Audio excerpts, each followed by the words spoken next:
Mundu mailako kirolari inguratuta, mundu mailako bertsolaririk onenak onintzen baita dator sinadurara, eta besteak beste Maialen Lujanbio eta Messiri buruz hitz egingo digu. Zazpi bertsolariak, besteak beste, Aitor Mendiluze, Sustrai Kolina, Amets Arzalluz, Igor Elortza, Aitor Sarriegi, Beiar Gazteleumendi, eta Unai Agirre, Txalo Erraldo Iba Jaun-Andreok.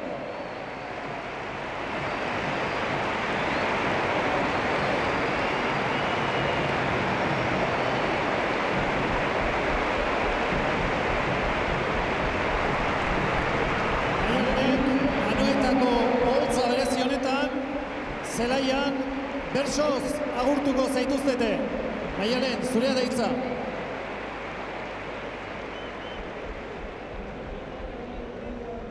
Baloiaren ta hitzaren gintzak naiz ta ez diren berberak, lehiaren gaindik sustatuz gero, balioak ta manerak, bultzatu ezkero neska mutilen, kirolerako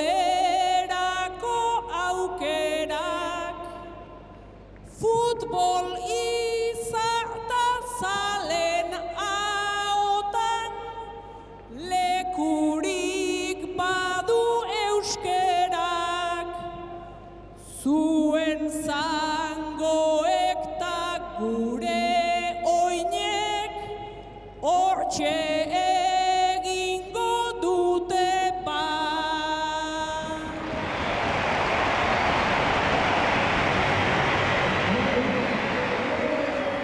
Azten horako indarra daukan Maialenek, horretan uste dut denak atozela bat, baina ze iruditzen zaio anoetakoa honintzen baitari?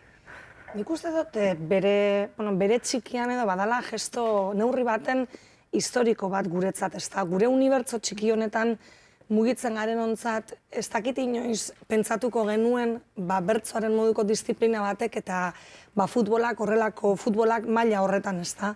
Egin ahal izango zutenik bat, eta nik argazkia ikusi nuenean Maialen Lujanbio eta Lionel Messi. Elkarri bostekoa ematen, zer pentsatu handia eman zidan. Alde batetik, batzuntzat Messi izango da, izarra, eta Messi izango da imitatu nahi dutena, eta Messi izango da, beraiek bizitzan izan nahi duten hori ordezkatzen duena. Baina guretzat, edo niretzat, bertsolari naizene aldetik, Maialen da kaso, ez? Miresten dudan pertsona hori, edo niri gustatzen zaizkidan gauzetan bertsotan onena dena.